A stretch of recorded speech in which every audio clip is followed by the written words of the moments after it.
Man, we are in heaven right now. I had the pleasure of coming out to see one of my old commanders, Travis Warlock, and we're at his training facility, A.T.A.C, in the beautiful, absolutely gorgeous, you know, can't question divine creation when you're standing out here. So what is A.T.A.C, what do you do here, and why is this different than regular firearms industry and flat ranges? First, Tim, thanks so much for coming out, brother. It's good Appreciate you seeing so you. much. Good seeing you after 16 years. Anyway, here's what we do out here at A.T.A.C. We've taken the firearms training industry for civilians and broken it apart and tried to prioritize what is the most important thing for civilians who don't have body armor, extra ammo, arm backup, medical backup, or qualified immunity.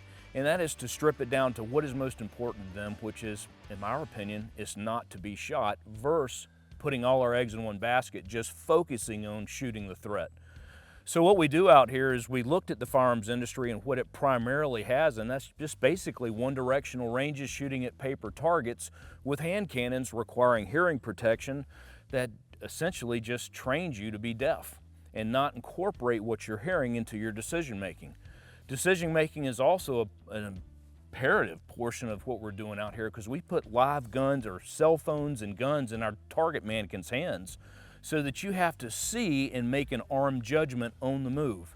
Now, the range out here is 360 degrees, structured for moving and shooting, and armed judgment, tactical judgment is what we are trying to push consistently, because we believe the American citizen has really two obstacles in front of them, and that's a literal threat and a legal threat.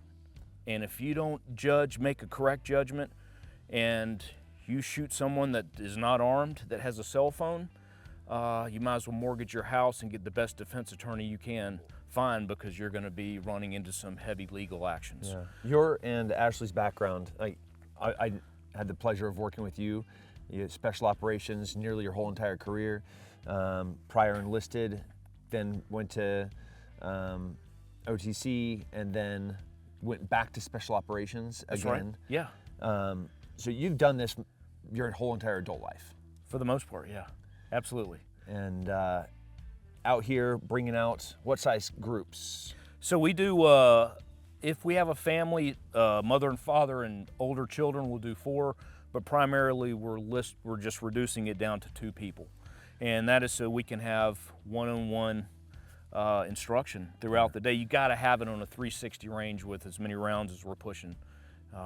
Yeah, absolutely. So my wife was in the psychological operations, enlisted, and then we met in officer candidate school as an officer, and I was in the special forces enlisted, and again, we met in OCS and then went right back into special operations, where I had the pleasure of meeting Tim years later on a crazy mission in Afghanistan. It's like Mr. and Mrs. Smith. Yeah, right. Love story of 2 special operations finding each other.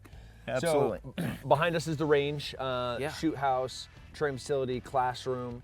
You kind of have like everything that you need here at A.T.A.C to conduct training at high levels, vehicles, obviously everywhere.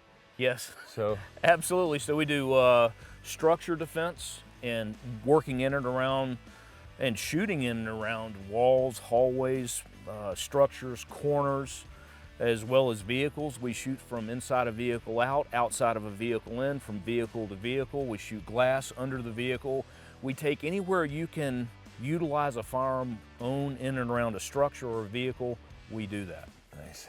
All right, well, we'll get in, we'll start training, we'll find out way more about this approach and methodology to shooting, and why it's like desperately needed in 2024. Let's go. In order to have a safe 360 degrees live fire range, Travis does all of their training with suppressed .22 caliber firearms. They use the crawl, walk, run method, meaning they start slow to ensure everyone gets the motions down safely. As the trainees and attendees get more comfortable with the drill, they increase the speed and the intensity to simulate real scenarios, as we will see later in the video. You know, typically in most firearms training, instructors will line you up in front of an armed paper target such as that, and they're going to start working you from the foundation up. In that if we have a target with their finger on the trigger pointing at us, why would I want to stand upright and motionless and mirror the very target that all Americans train against, upright and motionless, pointing a gun back at them? And does this not replicate the insanity of a 19th century duel between two idiots pointing guns at each other? Right? Yeah. So it's like, why would we do that? But this is how military and police train. And the reason military and police train like this is because we have body armor. So it's always opened at the side. So I want to take the plate, face the threat. Now I've already ripped my name off and stuck it on the wall and grabbed a number, which means I'm moving to the sound of gunfire. I'm willing to make this sacrifice. But as a civilian, no body armor, not a lot of ammo, there's no armed backup coming. I don't have any medical backup to do on call or pre-planned, and I don't have qualified immunity in case I miss this guy and hit Granny in the background. So doing this is just risk adverse. Very much not risk adverse, but accepting risk, seeking it. So, and this is where we say, wouldn't this be suicidal to teach somebody to draw against a target that's pointing a gun at them? So if we don't want to move toward the threat or directly away from it because it's just counterintuitive to do that, and it leaves us side to side, then first thing we do is work on moving marksmanship. And it basically looks like this, is that there's my direction of movement, and what I do is I start to introduce my third truth and just want you to consider it, right? And this is all one-handed operation. And that if I have the gun in the hand between myself and my threat, it allows me to use this crazy rotator cuff, which can go all the way over here or all the way back to the coffee cup, and my upper and lower torso stay aligned as they're supposed to athletically, because I can move, reduce my profile, and we're trained to trip going forward to catch ourselves, but not crab walking or sideways. So I put the gun in the hand between myself and the threat, look at where I'm going to go, and this is all on lasers at close range. So I take a step, consider where the gun is, look, pull the trigger, hit the target. Take a step, consider where the laser is, and I'm building muscle memory as every time the laser's on the target, that muscle memory turns into a neural pathway which says wrist, elbow, shoulder, lower back. That's right what right looks like. Now we also do level gun out here, which means I don't tip the gun down or up, because that's like taking your finger off the trigger. It creates an extra step. So we use level gun, which means pull the gun back, come out from behind the cover, and I start shooting and moving as I go. So you ready? Yeah. All right. Go ahead and lock and load your first 10-round magazine. And here's what we're going to do is just move from right to left. Left hand. Good. Nice work. Good level gun. Nice. Beautiful. There you go. Nice, bro. Good transitions. Excellent. Beautiful. Fantastic. Good. That's fun. You like that? Yeah. Now, I'm taking a crash course, but usually Travis spends a good deal of time with individuals running through different drills and teaching them the basics of movements with a firearm. Before moving to the next section, which would be the 360 environment, where things are much faster and you have to make quick decisions. Now this 360 range is truly the gem of the training facility. Think of it like a square building cut into 9 equal squares, where he has the ability to lift walls directly into the ceiling and change the doors, the windows, the entry points from a corner fed to a center fed to a T intersection. He'd literally change up the structure and flow of it in any type of scenario he wants. He can even open it up and put vehicles into the building to simulate roads and shops. It's just a fantastic training location. All right, brother, here we go. All right, when you're doing single person CQB, the idea of a singleton room clearing, this is way different than team CQB. So your priorities of work are going to be different than having a stack of dudes behind you where I can look left, he can look right, and the opposing person is going to be taking down opposing threats simultaneously. Because of this reshuffle of the priorities of works, and because of the lack of support and coordinated taking down of targets simultaneously, you have to do things differently. So there's a sharp learning curve here. What we're trying to do is teach somebody to process information faster and to be able to prioritize their threats as to what's closer, who can effectively hurt me first, and how and why I'm going to address them in which order. It's I can see that. freaking difficult to see, isn't it? Yeah. It's unbelievable how a 3D gun in a hand is so hard to see at close range. And this is what we like to tell people is that, man, paper targets is what we call paper target pandemonium, man. It is going to cause you to fail because you think you're used to seeing a gun on paper two-dimensional, and it always looks the same no matter where you're at. But to train to register to a firearm in a hand, it's a different ball of wax. Now let me start putting black guns and black gloves with black cell phones, and we need a gun light in daylight to see it. Yeah. It's unreal.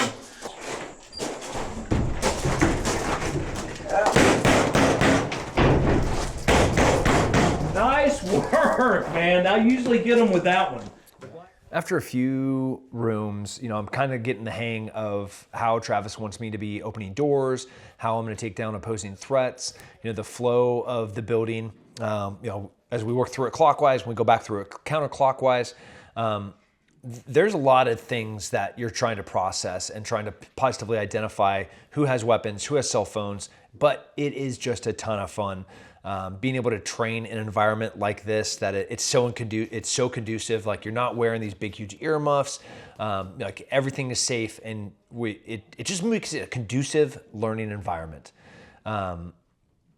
Even in this half light, it was difficult to see who has a firearm and who doesn't.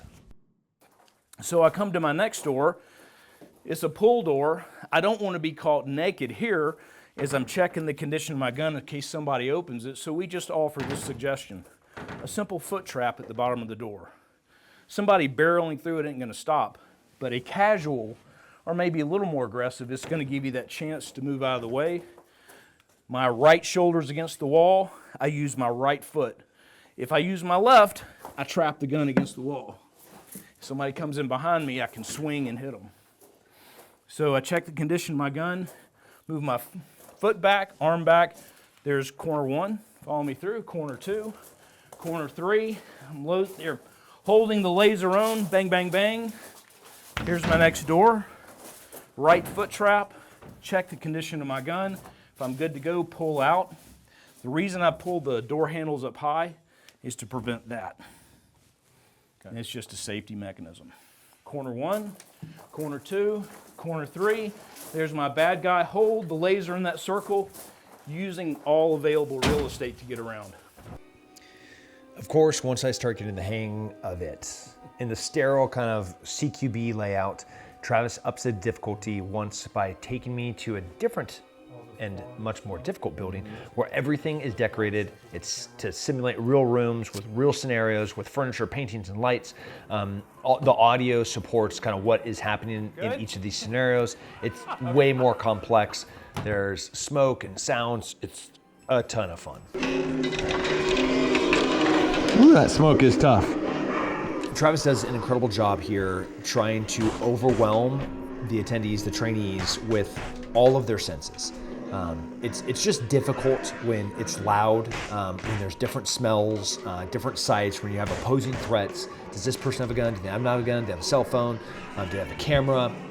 And the tunnel vision gets real. Like sensory overload starts happening when there's too much information to process from too many senses. 1, 2, 3. You know, this definitely hurts. So that's a police officer. He clearly wearing a uniform. He's got the hat, he's got the badge, he's got the jacket. But the first thing I saw was a firearm. So I saw him with a gun, put one round center mass. Like this is the point of doing training in tough environments with lots of sensory overload. It just puts you under pressure to hopefully make bad decisions. And you want to make bad decisions while you're training. Having been the first time into this, it was absolutely perfect, and ultimately made a catastrophic mistake shooting somebody else responding to this scenario, a dude in blue. All right, so I just got done going through ATAC training. Pretty humbling. Like there wasn't a perfect run in there. I've been shooting for a long time, and I'm still learning in every single corner. And having Travis give me new nuggets, as he was calling it, morsels of information that give you maybe a little bit more advantage than you had a few seconds ago. Right. the firearms industry, maybe we've had it wrong for a really long time. And in here, you get to learn new ways, new approaches, using new senses, some that you'd never use anywhere else. You have something really special here, Travis. Thank you, Tim. Yeah, so what we're trying to do is just change the paradigm. As we saw out across the firearms training industry, the firearms training industry exclusively uses templates for military and police to train. And as we don't have body armor, extra ammo, arm backup, medical backup, or qualified immunity, why would we want to train like military and police when really our primary objective is not to be shot, not necessarily to put all our eggs in one basket and shoot the threat? Yeah, in that A.T.A.C mindset of mission, anytime terrain, civilian considerations, like mission for me might be getting off the X with my family. Absolutely. I'm not running towards the sound of gunfire. I'm right. literally just trying to get away and protect my family. Right. What I loved is having to use senses. I'm not going to give it away because you have to take this. You have to come check out ATAC training. But for example, as we're going through getting lots of reps and new rounds and additional iterations, the rooms are completely modular. You're able to lengthen them, make them deep and shallow. Then we go over into the house and do scenario-based training. You'll go in one room and you'll have a bunch of shoots and then a no shoot. The very next room, if you just don't take a second pregnant pause and listen, you're gonna go in there and make a terrible mistake. And again, not to ruin it, but like you're gonna have to use all of your senses. That's right. There's fog, there's screaming, there's sounds, there's laughing, there's shoots, no shoots. So it's a lot. It's a lot to process, but it's priceless. When I say priceless, I truly mean priceless. This is training that could save your life. Come check out ATAC. Come shoot with Travis. It's been 16 years since I've got to see him, and he's still doing the exact same thing that he's always been doing, which is trying to empower the individual to protect and preserve human life. So check it out and check out ATAC. Thank you, Tim. Dude, thank you. Thank you so much, brother. Love you.